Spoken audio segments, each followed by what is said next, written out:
Amigos, bienvenidos a Ágora Municipal.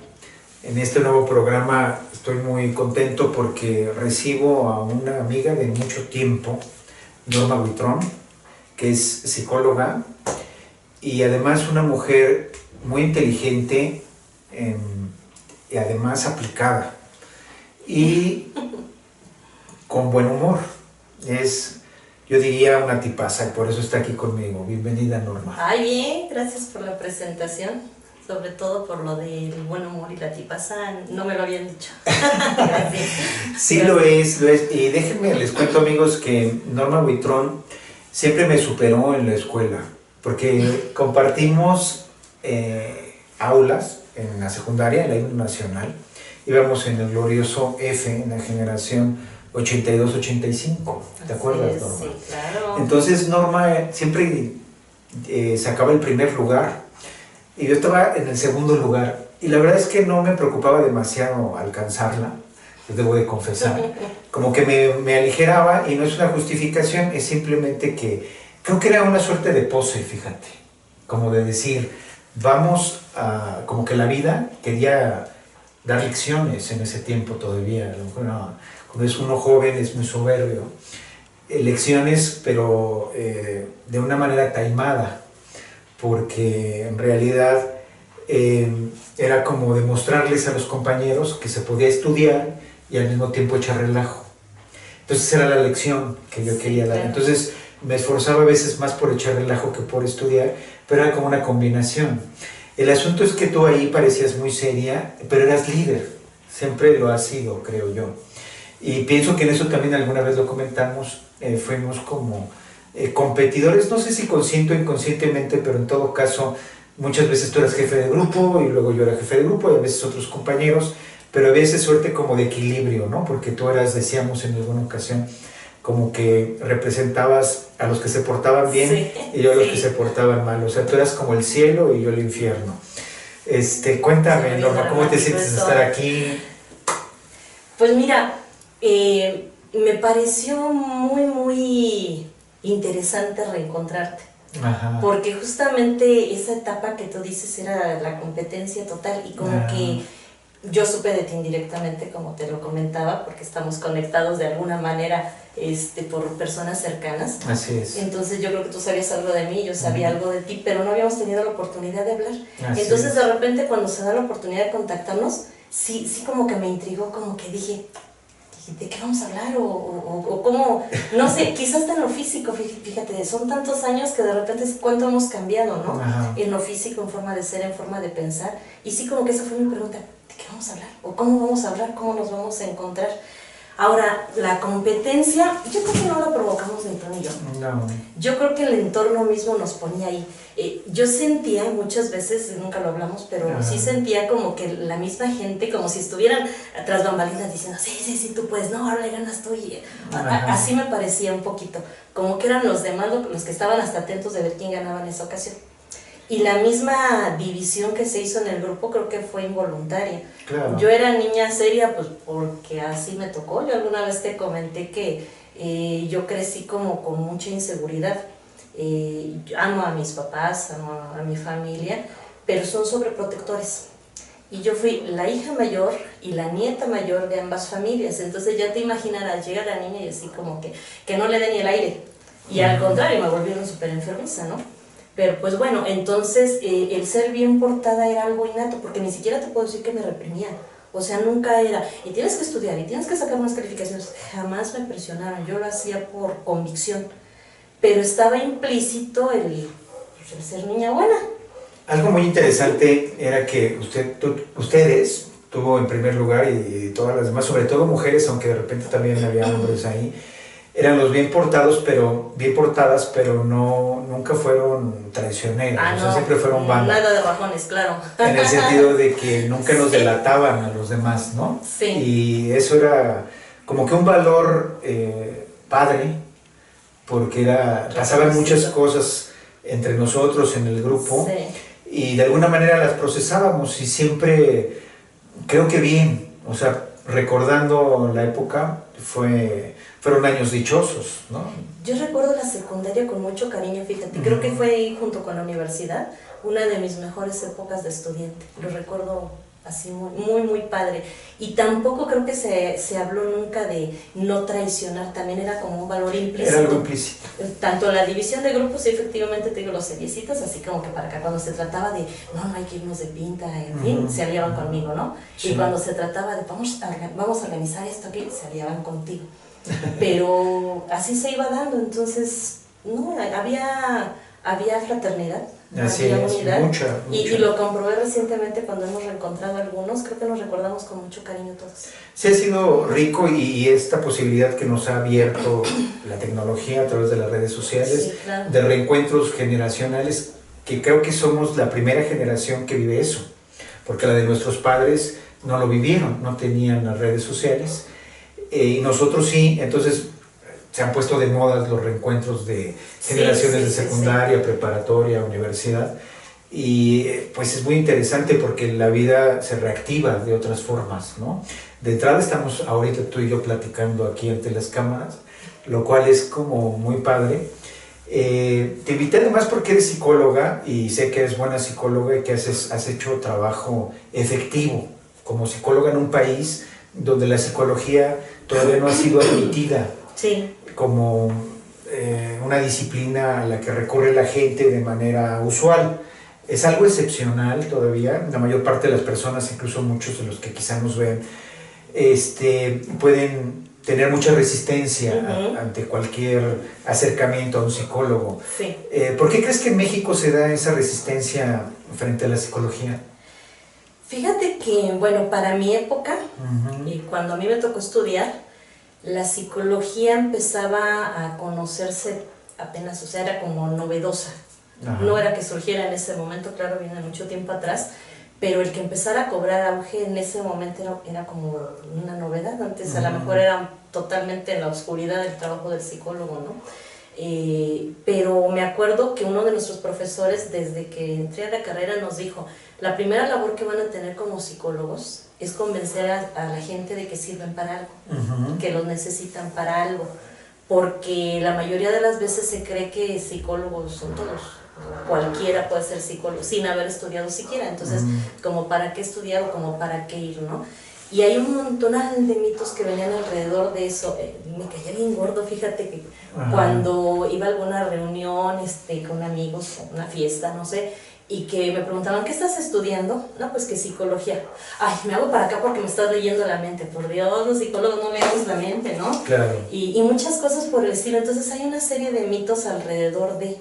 Y aún ahora que sí se ha popularizado un poquito más el ir al psicólogo, se maneja como, yo no estoy loco, los psicólogos son para locos, ¿no? Y bueno, en esta segunda explicación que te voy a dar, sí estoy de acuerdo. Hay quien dice, yo lo puedo manejar solo, y en eso sí estoy de acuerdo. Yo les digo siempre que hay ciertos criterios para acceder a una terapia. La primera, tienes que reconocer que tienes un problema. La segunda, debes querer solucionar ese problema. Y la tercera, debes de valorar si puedes solo o requieres ayuda. Si puedes contestar a esas tres preguntas, si llegas a la conclusión de que requieres ayuda, entonces solicitas una terapia, ¿sí? Pero hay quien lo soluciona por su cuenta. Perdón por interrumpirte, pero sí, yo creo que sí podemos solos todos, sobre todo, equivocarnos. Claro. Y es parte de la vida y de la libertad, ¿no? El derecho a equivocarse, creo que, no sé si estarás de acuerdo conmigo, es uno de los kits del asunto. O sea, todos nos equivocamos tarde o temprano, ¿no? Y es bueno equivocarse, de hecho. Claro. Es bueno equivocarse, pero mira, no es el no equivocarnos, porque de hecho los psicólogos necesitamos psicólogos. Claro, o sea, por supuesto. El ser terapeuta no significa que tú no te equivoques o que hagas todo bien. Seguimos siendo seres humanos, que es otra de las cosas que mucha gente no entiende. Creen que a lo mejor nos endiosamos y no, somos la gente más normal que te puedas imaginar, ni somos perfectos ni nada. Detrás de lo que es la profesión hay un ser humano totalmente normal, con las mismas situaciones que cualquier otra persona. ¿Qué crees, normal? Eso fueron 10 minutos. Qué rápido. Se fueron rápido, ¿no? Amigos, esperemos que también ustedes se les hayan ido rápidos. Vamos a un corte y regresamos, no se bañen. Buenas tardes, gente bonita. Mira, yo no vengo aquí a ofenderte ni mucho menos. Sencillamente te vengo a ofrecer un producto que te va a llenar de satisfacción para expandir tus horizontes, banda. Son 4 libros, llévatelos 4 por 300 varos, 1 por 100, 2 por 190, 3 por 250 barucos. Aquí aparecen los números en pantalla, banda. Llévatelos todos a la voz. ¿Sí o no, banda? Mira, hay que apoyar al talento del barrio. A mi buen Alejandro, es la banda, el compa.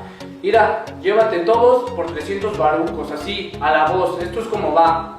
Hay que apoyar el talento del barrio, banda. Pues ahí nos vemos y ojalá y los puedas comprar. Aquí aparecen los números, banda. Cámara. Amigos, estamos de regreso en Ágora Municipal platicando con Norma Huitrón, que es psicóloga. Estamos hablando de las resistencias de las personas ante la psicología. Comentabas que es común, que primero que hay muchos mitos, que entre esos mitos está el que hace que las personas cuando se encuentran con un psicólogo digan de inmediato, ay, me vas a analizar, Sí, claro. y yo no sé si ahí se expresa una suerte de inseguridad personal, de presentir que uno está mal y que es fácilmente analizable. No lo sé, ¿cómo lo ves tú? Yo creo que la primera resistencia es justamente hablar de uno mismo. Sí. Una, porque no estamos acostumbrados. Estamos acostumbrados a ver enfrente, fulanito, sutanito, está bien, está mal, hizo, no hizo. Pero cuando dices yo, cuesta un poquito de trabajo, no estamos acostumbrados. Ahora, si de por sí es difícil de repente hablar de ti o pensar en ti, imagínate cuando tienes que estar frente a otra persona hablando de ti y frente a un extraño, porque ahí lo ideal justamente es que el terapeuta sea un extraño, no debe haber vínculos afectivos y menos familiares, ¿no? Entonces, yo creo que eso de entrada es un primer, yo les digo muchas veces, el primer paso lo diste cuando llegaste aquí, porque decidiste aceptar. Entonces, acudir a una terapia desde mi punto de vista es como desnudarte. Sí. ¿Crees realmente que no funciona una terapia con un amigo? Como terapia no, o sea, Okay. si lo quieres hacer de una manera formal no, se puede hacer una plática de amigos y como amigos le jalas las orejas o le aconsejas o hacemos un intercambio de opiniones que puede ayudar muchas veces, pero eso yo no le llamaría terapia, ahí sí lo dejo en el término de plática de amigos. Ah, mira, ¿y por qué se da eso? ¿Cómo lo podrías explicar? Porque creo que para hacer un poquito más eficiente tu trabajo, te exige obviamente el ser neutral. Entonces cuando es un amigo tú mismo te involucras y eso no es bueno. No es bueno porque no eres tan objetivo. Y justamente la emotividad hace que quizá no puedas dar el mejor consejo. Entiendo. O sea que es posible la objetividad en la psicología. Claro que sí, ya nos vamos a empezar a pelear. Porque fíjate, yo entiendo que una condición para que se dé la terapia es que haya cierta dosis afectiva del paciente hacia el terapeuta, que en psicoanálisis le llaman transferencia. ¿Estás de acuerdo con eso o no? No, yo creo que al contrario, hay que evitar la transferencia. Ajá. Yo no le llamaría dosis afectiva, le llamaría empatía. O sea, empatía tendría que ver con que tú intentas, en el momento que tienes a tu paciente enfrente, intentas ponerte un poquito en su lugar. Ok. Intentas entenderlo. Ajá. Pero no en el sentido de que te duela, No decía que empatía lo entiendo de parte del terapeuta, yo hablaba de parte del paciente. Ah, bueno, ok. Que el paciente deposita en el terapeuta una dosis afectiva que incluso desde el psicoanálisis se decía que sustituye una referencia normalmente familiar, ¿no? Entonces ya funciona la terapia, a eso me refería, no sé si ok, de todas maneras, mira, yo creo que sí se da esa conexión y sí es importante porque es muy similar a lo que decimos con los médicos, ¿no? Yo voy con ese doctor porque le tengo fe. Entonces es algo similar. El paciente se involucra contigo, si es cierto, ahí sí, pero no estaba entendiendo en otra dirección. Sí hay un poquito de dosis afectiva, pero también es algo que es tu obligación medir un poquito. Claro. Porque el hecho de que se involucre de más contigo también limita que lo puedas ayudar. Por supuesto. Pero, me refería como cierta credibilidad y ahí al entrar una dosis afectiva entra la subjetividad. Sí. ¿No? De hecho, algo que a mí me quedó claro en la universidad fue que no existe una ciencia libre de valores. O sea, no existe una ciencia totalmente objetiva. Ya no digamos en las humanidades, que ahorita platicamos si para ti la psicología entra en las humanidades o en las ciencias naturales o en las ciencias médicas, propiamente ahorita platicamos ese tema. Pero sobre la manera como de manera irremediable se mezcla la subjetividad de nuestros intentos de conocer la realidad, sobre todo la realidad humana, porque estamos hablando de sujetos, no de objetos. Entonces, como que prescindir de la subjetividad ahí me parece un intento vano, como un engaño positivista. Sí, sí, claro. Pero mira, ahí justamente es donde te digo que yo no estoy casada ni con una técnica ni con una teoría psicológica. Yo procuro que una sesión de terapia tenga también un poquito de esa temática de amigos, de que vaya fluyendo, que la persona no se sienta analizada, ni observada, ni nada por el estilo. O sea, trato de no hacerlo ni muy esquemático, ni muy rígido, ni de verme así con toda la seriedad. Fíjate que inclusive algo que he ido aprendiendo al paso del tiempo es que no solamente tienes que cambiar por lógica tu forma de hablar de acuerdo al paciente que tienes, claro, el tipo de términos que usas, cuando usas tecnicismos, cuando no, sino muchas otras cosas. A pesar de que yo requiero usar un escritorio muchas veces, hay ocasiones que me paro, yo me siento junto al paciente y que se requiere ese contacto inclusive. Claro. Entonces ahí sí requiero mostrar un poquito más de efectividad si es lo que valoro que necesita esa persona en ese momento. Entonces pues no tengo tampoco como que la rigidez para manejar las cosas de una manera. Yo creo que trato de adaptarme al paciente que tengo y el objetivo es ayudarlo y recurro a todo lo que creo necesario para sacarlo adelante. Muy bien, fíjate, ahorita aludiste a los tecnicismos y de repente yo aquí ante la cámara y demás digo, no, pues el positivismo, y ya doy, que es finalmente como una suerte de palabreja,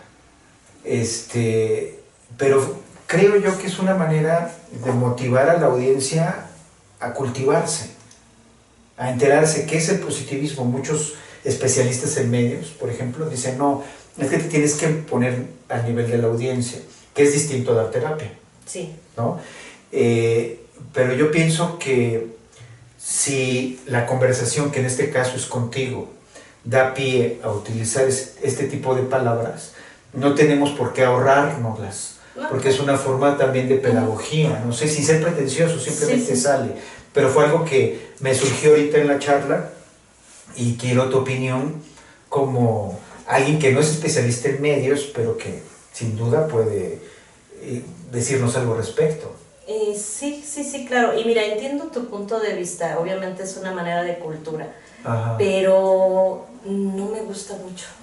Yo prefiero ser más simple, muy bien, más sencilla en la forma de expresión, y a lo mejor sabes por qué es, por el tipo de gente con la que me ha tocado tratar. Yo tengo muchos años trabajando con gente de la tercera edad y la mayoría con muy poca escolaridad. Entonces no es una costumbre usarlos con mucha frecuencia. Es bueno, fíjate, con algún escritor platicábamos de la dificultad de la sencillez, o sea, de llegar a ser sencillo, que no es nada fácil. Entonces, pues tú lo has logrado y eso es algo meritorio. Bueno, espero que sí, espero que sí. A mí me gusta mucho lo que hago, fíjate, me gusta mucho lo que hago, pero sobre todo yo he procurado tratar de sentirme cercana a la gente y que la gente me sienta cercana a ellos. Yo siento muy bonito ahorita que empecé a hablarte de la gente de la tercera edad. Es muy rico cuando una señora de 80 años te dice, maestra, es que usted es como nuestra mamá. Y digo, por Dios, ¿cómo es posible que una señora con la experiencia que ella tiene pueda considerarme en ese nivel de jerarquía, verme con ese respeto casi como su madre, ¿no? Y es obvio que no es por edad, es justamente por lo que les represento, me hacen sentir muy halagada. Que fíjate que ahí es donde se da la transferencia, justamente. ¿No? Al tomarte como mamá, pues hay estás ocupando un espacio que necesitan de alguna manera y por eso cambian. Pero entonces vemos que en la psicología ¿Tú crees que la relación es la que te cambia ahí o qué es lo que cambia? ¿Qué es lo que hace cambiar al sujeto? Yo procuro que no sea la relación, aunque no lo puedo evitar. La transferencia finalmente se da, pero procuro que de alguna manera no sea eso. Yo procuro que sea el autoanálisis. Con todo lo que hago con la gente, yo siempre los remito a, no es lo que yo estoy haciendo, es lo que tú puedes hacer, quien lo está logrando eres tú. Mira lo que estás poniendo a hacer, ¿no? Entonces yo busco eso, que reconozcan su propio potencial, que reconozcan sus logros, que reconozcan lo que están haciendo y que entonces no atribuyan que cualquier cambio me lo deben a mí, no me deben nada a mí. Claro. O sea, que les caiga el 20 de alguna manera, que se conozcan a sí mismos. Exacto. ¿Crees que ese es uno de los propósitos de la psicología? En mi caso sí. Yo no sé si sean de todos los psicólogos, pero al menos es la manera en que yo he procurado trabajar. Eso es interesantísimo porque justo era lo que proponía Sócrates como propósito de la filosofía, conocerse a uno mismo. Sí, a lo mejor resulta que no soy psicóloga sino filósofa, ¿verdad? Yo creo que están vinculadas, hay una relación, aunque hay una especificidad de la psicología, Sí, pero hay sí. un vínculo. Pero amigos, está muy buena la conversación con Norma Huitrón, no se vayan, vamos y venimos. Buenas tardes, gente bonita. Mira, yo no vengo aquí a ofenderte ni mucho menos. Sencillamente te vengo a ofrecer un producto que te va a llenar de satisfacción para expandir tus horizontes, banda. Son 4 libros, llévatelos 4 por 300 varos, 1 por 100, 2 por 190, 3 por 250 barucos. Aquí aparecen los números en pantalla, banda, llévatelos todos a la voz. ¿Sí o no, banda? Mira, hay que apoyar al talento del barrio. A mi buen Alejandro, es la banda, el compa. Mira, llévate todos por 300 barucos, así, a la voz. Esto es como va. Hay que apoyar el talento del barrio, banda. Pues ahí nos vemos y ojalá y los puedas comprar. Aquí aparecen los números, banda. Cámara. Amigos, estamos de regreso en Ágora Municipal platicando de psicología con mi amiga Norma Huitrón, que ha hecho una muy buena labor. ¿Estás en Barrón o en el Bramadero? ¿Dónde estás? En Barrón, digamos que entre el Bramadero y Barrón frontera. Centro, el famoso Puente del Charro. Ok, cuéntanos un poco tu trabajo que has realizado como psicóloga aquí en Nicolás Romero. Fíjate que fue totalmente suerte, no planeado. Ajá. Yo obviamente me dediqué a estudiar hasta la licenciatura, pero siempre desde niña he tenido un gusto por las manualidades. Okay. Hace un ratito que hablabas de que la tecnología y demás, que yo soy pésima para la tecnología. He tenido que recurrir a ella porque en el mundo te jala, ¿no? Yo alguna vez inclusive dije, no tengo Facebook y no lo tendré jamás, pero no es cierto. Ya me di de topes y pues ya lo tengo, ¿no? Porque no hay otra. Pero yo me considero artesana. Entonces, pues bueno, se fue dando así como casualidad a través de la misma familia. Mi mamá, mi tía tuvieron su rachita así como de depresión y que andaban buscando qué hacer. Y llegó una persona que les dijo, les enseño a bordar y les cobraba muy cara la clase y demás. Entonces mi mamá me dijo, es que queremos aprender a bordar, pero pues nos cobra tanto más el material y si nos enseñas tú, pues no les enseñé. Y entonces ellas invitaron a 2, 3 amigas. Cuando me di cuenta, pues llegué a tener 100 alumnas. Entonces me gustó porque empezó como una especie de pasatiempo, emplear un ratito libre, y después me di cuenta que era una manera de conjuntar mi oficio o mi hobby con mi carrera. De acuerdo. Porque resultó pues una terapia ocupacional. Muy bien. En donde alguna vez te platicaba que la resistencia que pueden tener de repente a ir al consultorio y recibir terapia se rompe totalmente cuando estás en una mesa de amigas tejiendo y entonces empieza cada una a platicar sus penas y demás y empieza una terapia grupal sin que ellas lo noten. Entonces es muy padre y me resultó también muy muy gratificante. Era relajante inclusive para mí. Romper un poquito la formalidad del consultorio, claro, y estar al mismo ritmo que ellas, tejiendo, haciendo cositas así, y se daba un ambiente muy, muy bonito, se da un ambiente muy rico. Y entonces eso que empezó así como en la inversión de un ratito de tiempo libre y un hobby, te digo, terminó invirtiendo pues casi el grueso de mi tiempo. Pues fíjate, un poco por el azar o la circunstancia, esta conjunción de hobby con profesión, de acuerdo a lo que yo veo, es como si te hubiera llevado a desarrollar una técnica sí, particular, ¿no? Que es combinar el autoanálisis con la ocupación. Sí. terapia ocupacional con autoanálisis, Sí. que son como quizás dos alas de la psicología práctica, se me hace, ¿no? Por un lado, somos lo que hacemos, entonces si nos ocupamos, obviamente eso es terapéutico, Claro. pero también se requiere el autoanálisis. O sea, no te puedes quedar nada más en el autoanálisis todo el tiempo sin ocuparte, y tampoco en la ocupación que nunca hace un alto para autoanalizarse. No, claro, ¿no? tampoco. Pero ya sabes que hay una pirámide, ¿no? Autoconocimiento, autoentendimiento, autocomprensión para llegar a la autoestima. Okay. Entonces, pues resulta, que eso también lo sabes, por cuestiones socioculturales, las mujeres hemos padecido siempre la autoestima y no se ha terminado con eso. Entonces, sobre todo las personitas, adultos mayores que vienen pues, de principios de siglo, arrastran tantas cosas así. Y fíjate que eso también me motivó mucho cuando empecé así como que a enseñarles, que escuchaba de las personitas que llegaban, es que yo soy bien tonta. Usted sí, porque es bien lista, usted puede. Entonces inténtelo, pruébelo, no hay personas tontas, verá que sí puede. Una persona me enterneció mucho porque me decía que pasaba con frecuencia por el lugar donde empezamos a establecer las clases y que primero hasta decía, ay, cuánta vieja que no ha de tener nada que hacer, yo tengo mucho que hacer, que voy a estar haciendo ahí, ¿no?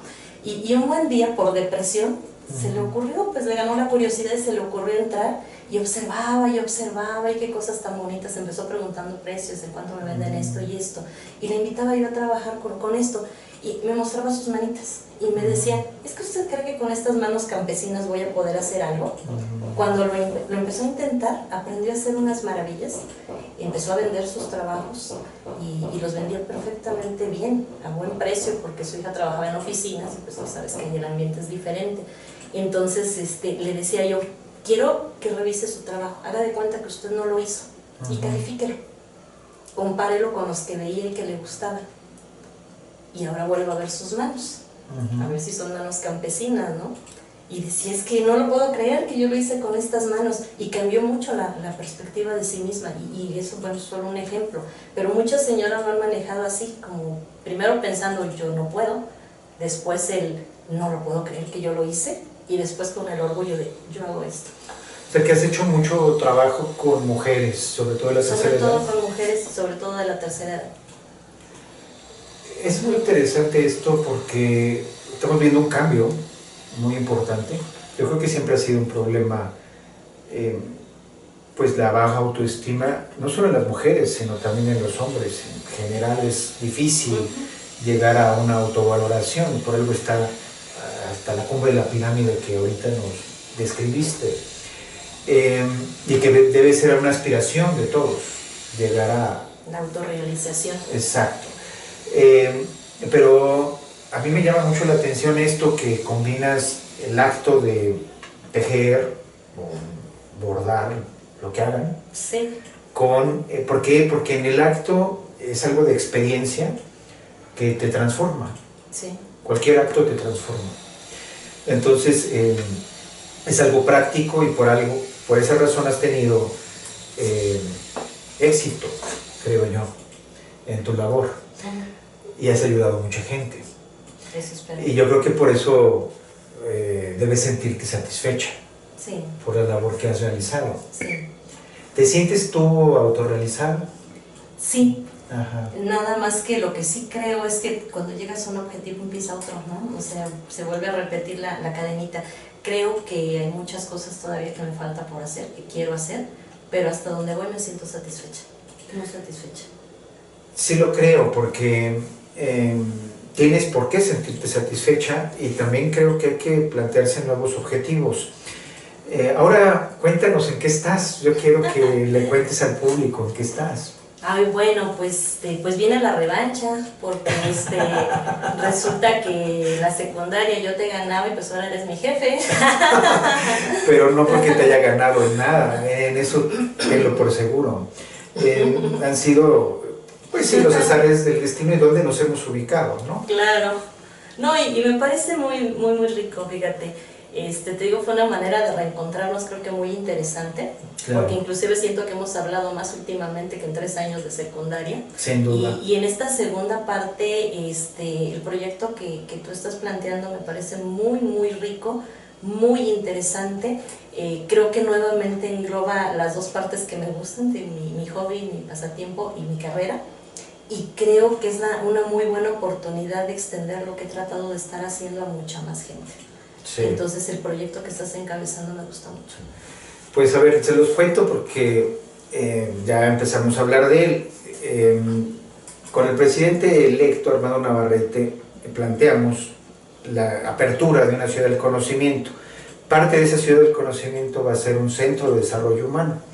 Entonces, yo he encontrado que Norma Huitrón es el perfil exacto para encabezar ese centro de desarrollo humano. Yo quisiera que le plantearas al público un poco el proyecto que estamos haciendo al respecto, porque es una manera de invitarlos a acercarse a este centro de desarrollo humano que vas a encabezar. Ok, pues bueno, yo creo que el nombre de entrada dice mucho, me gustó el nombre finalmente. Desarrollo humano es tantas cosas, es el crecimiento total del ser, ¿no? Y si hablamos entonces de hacer crecer a la gente, no podemos excluir a nadie, a ningún grupo de edad. Entonces este proyecto en el área de desarrollo humano pretende incluir a todos los grupos de edad. Entonces estamos planteando que se trabajen pues 5 áreas por lo pronto, en una sala de terapias en donde se atendería a personitas obviamente de todas las edades, terapia individual, grupal, familiar, de pareja. Está una sala de talleres, que es donde pretendemos acercarnos a los jóvenes, a las escuelas, y es el área que está enfocada en participar en uno de los proyectos principales de tu área, que serían las Olimpiadas. Y vamos. Y está también el área de educación especial. No podemos Olimpiadas de arte y conocimiento, vayan apuntando ahí. Sí, a partir de enero.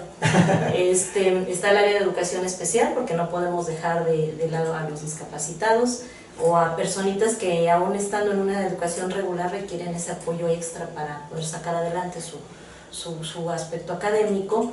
Está el área de educación inicial, donde apoyaremos a las estancias infantiles. Y está, por supuesto, el Club de la Tercera Edad. ¿Sí? Es lo que estamos planteando por lo pronto. Cada proyecto es muy, muy rico y pues ojalá se nos haga tal y como lo estamos planteando y ojalá muchísima gente se nos acerque. Sí, la finalidad es que los ciudadanos, y no solo los ciudadanos, sino los pequeños que todavía no son ciudadanos, todavía no cumplen 18 años, puedan tener un espacio para desarrollarse como seres humanos. Así, por eso es ese nombre que lo dice todo, parece decirlo todo y al mismo tiempo por eso puede como perderse. Sí, claro. ¿No? Pero estén pendientes, amigos, porque realmente Norma Huitrón, estoy seguro que ahí va a realizar un muy buen trabajo para que la gente pueda tener un espacio de desarrollo, de autorrealización personal, al menos encontrar un camino, sobre todo si se sienten perdidos, etcétera, y si no, también, de todas maneras, para ocupar el tiempo de una mejor manera, de una manera creativa, ¿no? Por supuesto, te digo, justamente ahí lo que me gusta es que podemos juntar estas dos partes, no nada más la parte teórica de tú puedes, y la motivación y la terapia, sino la parte ocupacional, y el que las personitas vean que a partir de su crecimiento pueden tener algo tangible y que además les produzca un beneficio en todos sentidos, incluido el económico. Muy bien, sí, por supuesto, porque el asunto es que también se abran fuentes de autoempleo, sí, y que de entrada lo que hacen las personas de la tercera edad en sus trabajos, en los clubs que ya existen, que se van a enriquecer, puedan tener un espacio de venta, que ahorita tú tienes ya haciendo eso. Vamos a aprovechar de dar el comercial. Por supuesto, por favor. Sí. Algunas de mis señoras hermosas están en este momento en un bazar en la explanada de la clínica de San Ildefonso del IMSS. Nos dieron permiso de 2 semanas, se acaba este viernes y tienen en exhibición y venta muchísimos de sus productos. Hay todo lo que te puedas imaginar tejido, inclusive pintura en tela, bordado en listón también. y pues lo que no esté se los hacen. O sea, ahí no existe el no, se aceptan pedidos, talla, color y modelo que gusten. En la explanada del IMSS, amigos, Del dense una IMSS, vuelta. ¿Están sí. hasta cuándo? Hasta el viernes de las 9 de la mañana a las 5 de la tarde. Pero les están proporcionando, de hecho, una tarjetita con su teléfono para que cuando no estamos ahí puedan contactarnos y sigan viendo pedidos. Muy bien, Porque ¿no? mis señoras trabajan todo el año. Pues ha sido un gusto tenerte aquí en Ágora Municipal, que no sea la última vez que vienes. No, pues tú invítame y yo vengo. Muy bien, pues muchas gracias. No, Muchas pues, gracias. al contrario. Gracias por invitarme. Había visto algunas otras entrevistas y yo decía, qué padre, nunca pensé estar aquí. Gracias. Amigos, pues ha sido un gusto. Pásenla bien.